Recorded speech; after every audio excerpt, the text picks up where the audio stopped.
Good afternoon, and welcome to the Wednesday afternoon conference call with Trusts Unlimited.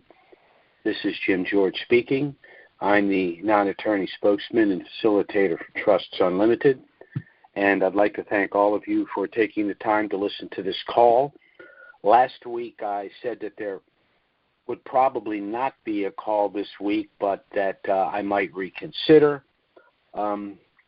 I was thinking about it, and I got an email from someone that said, well, Jim, your call's on Wednesday, so that's kind of right in the middle of the week. It shouldn't interfere with Christmas or New Year. I hope you're able to do a call. We'd like to hear what you have to say. And so I decided to go ahead and do a call, but I'm going to digress for a moment here and explain kind of what I meant when I said I didn't want to have a call for Christmas. Many of you are familiar with the song, The 12 Days of Christmas. And that's kind of an odd title because most people assume that it's the 12 days leading up to Christmas. But if that were the case, why is it called the 12 days of Christmas and not the 12 days before Christmas? Well, the reason is because the early church celebrated the birth of Christ for more than a day. In fact, it was celebrated for 12 days. So December 25th is the date we celebrate as the actual physical birth of Christ.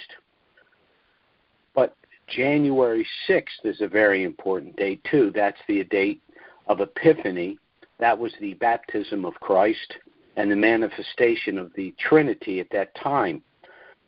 And from December 25th to January 6th is 12 days. So those are the 12 days of Christmas. So certainly from an Eastern Orthodox perspective, and I'm an Orthodox Christian, but even in the West, people understand that Christmas does cover that 12-day period because it covers the period of Christ's life from his birth until he basically begins his ministry at his baptism. So that's kind of what my thinking was last week. But anyway, I just wanted to relate that and explain that, from our perspective, at least from my perspective, we're still celebrating Christmas because we're still in that period of Christ's life from his birth to his ministry. But as I said, I wanted to digress a little bit. For those of you that are calling in for the first time, we welcome you, and I want to suggest that you go to our call of December 14th and December 21st because those are full calls which will get into the details of the program we've put in place to assist you and do have a Q&A. This, of course, is going to be a shorter call. Ordinarily, I would skip this call, but important things are happening, so I just wanted to touch on them briefly.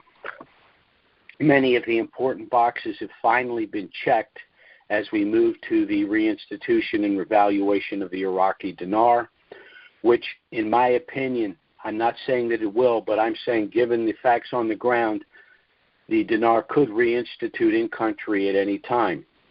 We see that we do have a seated parliament, that the coalition framework does have the largest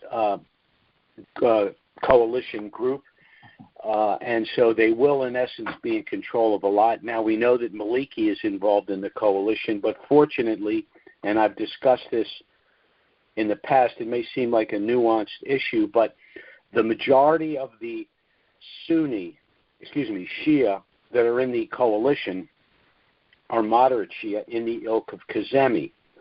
And now, of course, in addition to the parliament, which is run primarily by moderate Shia, and since the vast majority of Iraqis are moderate Shia, it only makes sense that that's the direction that we would head.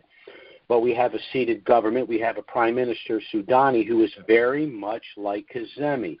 This is all very good news as well. We also have implementation of Article 140. I don't want to get into the details of Article 140 of their Constitution, but it's very important to the Kurds for a number of reasons. We also see that the HCL, once again, is very close to being implemented, and they're literally just dotting I's and crossing T's. Lastly, We see significant economic growth in the country. So everything that's necessary in order for the CBI to reinstitute the dinar in country is in place. Now, we do have the other issue, and they're constantly referred to the dollar crisis. Now, what are they referring to there?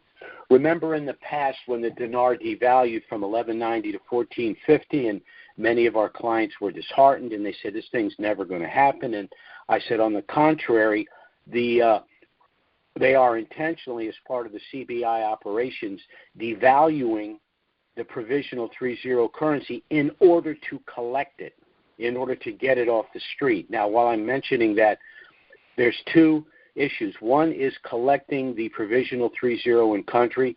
The second is collecting the provisional 3-0 in the hands of some nefarious people. The Paris Club is in the process of assisting Iraq and the CBI with recovering much of the money that had been ferreted out of the country. That's making progress as well. But in my opinion, the fluctuation of the dinar against the U.S. dollar in country is because in country they have essentially depegged the dinar from the dollar, and of course it's floating all around trying to find its equilibrium price. So on its face it looks like, this chaotic and it's kind of a negative thing, but it's really not. It's a necessary step that they had to go through. The banks in Iraq are in the process of selling the U.S. dollar precisely to collect as much of the 3-0 provisional currency as they can. Now, there are two indicators, in my opinion, that say we might really be close to the reinstitution of the dinar. First, the dollar purchases that the banks are making have slowed substantially in the last 10 days or so, saying to me that they feel that they have really substantially collected a lot of the 3-0 provisional currency in country. And second, the banks have mysteriously basically closed down. There's going to be no deposits or withdrawals until January 2nd. Now, what could possibly be the reasons for this? Well, one possibility is it's just their year-end audit. But all banks do year-end audits. They don't shut the bank down in order to do an audit. So I don't think that's the case. Another possibility is the implementation of the white paper reforms dealing with all of the corruption. And we do know that the U.S. Treasury did suspend or disallow, rather, the purchase of the U.S. dollar from a number of Iraqi banks. So this tells me that they know who the corrupt individuals are and how they're operating. So I don't think it's a function of the white paper reforms. What I think is happening, again, this is my opinion, but when I look at the timing of everything, seems to me that the banks in Iraq, and this is another CBI operation, are preparing for some drastic change in the rate of exchange of the Iraqi dinar in country, and they're educating the people within the banks and establishing a protocol to manage this exchange. That is the only thing that makes sense to me, that at the end of the year they would suspend normal daily routine citizenry transactions for this period of time. So this is all very, very good news as far as I'm concerned. I did want to, again, have this short call. Of course, I do want to wish all of you a Merry Christmas and a very Happy New Year. Let's hope and pray that all of this gets resolved in the first quarter of next year, because I know that we all have things that we'd like to do for ourselves, for our families. A lot of us are involved in charitable things. We're involved heavily in our church. Some of us are involved in some political issues as well. And this money could go a long way to helping us accomplish many of the things that, for those of us that have been involved in this for over a decade, would like to see come to fruition. It's been a long, long stretch, and hopefully it's just about over. Again, for those of you calling in for the first time, I would strongly suggest you contact us to get some information.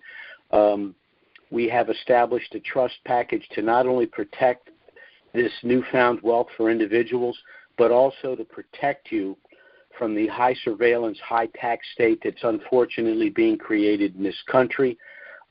You can get our initial no obligation package.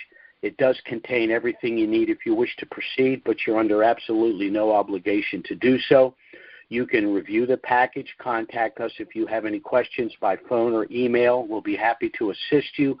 There will be no consultation fee. You can go to our website, which is trusts with an S, unlimitedllc.com. You can contact us by email, which is trusts with an S, unlimitedllc@gmail.com, or you can call our phone service, which is 307-274-4122. We'd love to send you our initial no obligation package. We'll assist you in every way possible should you have questions. We will have our next call next week. Of course, if something of a dramatic nature were to happen, we will try to get out an emergency email and schedule an emergency conference call.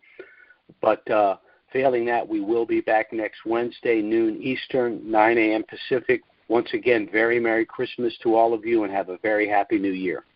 Bye-bye.